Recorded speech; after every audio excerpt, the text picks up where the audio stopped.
Sir ఈ 2025లో ఆఖరి అమావాస్య అంటే డిసెంబర్ 19వ తేదీన రావడం జరిగింది.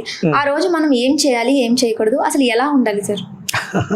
2025 ఎండింగ్ వచ్చింది, 19th అమావాస్య. అంటే ముందు ఫస్ట్ మనం అమావాస్య అంటే ఏం జరుగుతుంది? చీకటి. అమావాస్య అంటే చీకటి, డార్క్నెస్.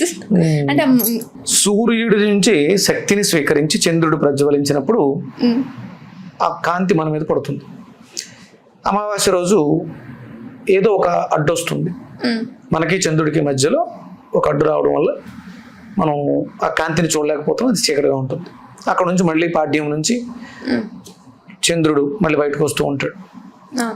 ఇప్పుడు ఇక్కడ మనకేమవుతుంది? చంద్రుడు అనగానే మనస్కారకుడు. ఎప్పుడైతే చంద్రుడు లేడో మనకేమవుతుంది?